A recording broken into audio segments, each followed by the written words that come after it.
नमस्कार, स्वागत है आपका आचार्य वाणी में। मैं आचार्य डॉक्टर विक्रमादित्य आपके साथ हूँ और आज का विषय है तुला राशि वालों के लिए अप्रैल का मध्यकाल किस प्रकार का रहेगा। देखिए, अप्रैल का मध्यकाल परिवर्तन का काल है, क्योंकि सबसे बड़े ग्रह जो इस वर्ष राजा हैं वो परिवर्तन की तरफ जा रहे हैं, जो इस वर्ष मंत्री हैं वो परिवर्तन की तरफ जा रहे हैं। संसार में राजा और मंत्री का पद जो है ना बड़ा विचित्र होता है, बड़ा विशेष होता है, और ऐसे में सूर्य के पास दोनों इस बार पद हैं और वो आपकी राशि के दृष्टिकोण से महत्वपूर्ण स्थान में परिवर्तन के लिए जा रहे हैं, जो आपके लिए कीर्ति की वृद्धि की योग बनाएंगे, आपके लिए सम्मान की वृद्धि की योग बनाएंगे, आपके तेज को बढ़ाने का प्रयास करेंगे।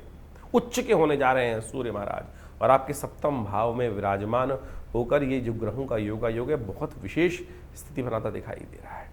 ऐसे में ये परिवर्तन आपकी राशि के दृष्टिकोण से सबसे इंपॉर्टेंट है। आप किसी भी फील्ड में काम कर रहे हैं, किसी भी फील्ड में काम कर रहे हैं, चाहे घर में हैं, लेकिन क्या होता है कई बार हमें अपने कार्यों का सम्मान नहीं मिलता है। कई बार हमारे जो हम मेहनत जिस फील्ड में मेहनत कर रहे होते हैं उस चीज़ में हम चाहकर भी उसका लाभ नहीं उठा पाते हैं। कारण होता है हमारे ग्रहों का योग। हमने बहुत सुंदर कार्य किया, वो सामने आया ही नहीं लोगों के। तो अब वो समय है कि आपकी राशि के दृष्टिकोण से ये मध्य में जो परिवर्तन का योग बन रहा है अप्रैल के महीने में, ये बहुत विशेष योग बनाता दिखाई दे रहा है। सबसे बड़ा जो स्थिति थी सूर्य, जैसे कहा हमने राजा है इस बार, और सूर्य के साथ में समस्त ग्रह मंडल जो होते हैं वो अस्त हो जाते हैं, लेकिन सूर्य जब राहु के साथ आते हैं तो अस्थिर हो जाते हैं, क्योंकि वो ग्रास कर लेते हैं। राहु महाराज जो हैं वो छाया ग्रह हैं और वो अस्त कर ग्रहण लगा देते हैं, एक तरह से अस्थि कर देते हैं सूर्य को। चाहे वो बहुत लंबे टाइम तक नहीं करते हैं, लेकिन सूर्य राहु की युति बहुत अच्छी नहीं मानी जाती। उनसे बाहर आकर सूर्य अब निर्मल होकर, बहुत सुंदर उच्च के होकर, एक जैसे वो कहा जाता है ना कि एकदम गड्ढे से बाहर निकलकर एकदम पूरे अपने प्रकाश का योग बनाते दिखाई दे रहे हैं।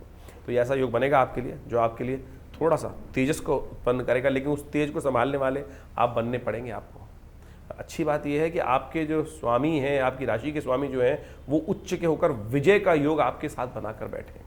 वो विजय का योग दे रहे हैं आपके शत्रुओं को काटने का रास्ता बहुत साफ होता दिखाई दे रहा है। आपके शत्रुओं पर आमतौर पर हम सोचते हैं ना हमारे शत्रुओं पर वर्चस्व स्थापित करने का योग कब बनेगा।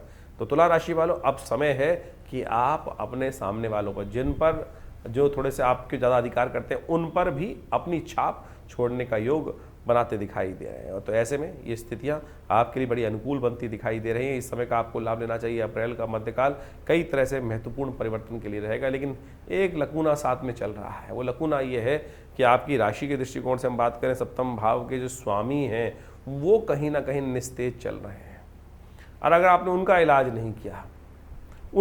नहीं किया तो बस समझ लीजिए कि सब कुछ बढ़िया होते हुए भी बस ख्वाब में बातें रह जाएंगी। तो ऐसे समझ लीजिए, अभी हम उसी के बारे में वर्णन करने जा रहे हैं ग्रह नक्षत्रों के दृष्टिकोण से।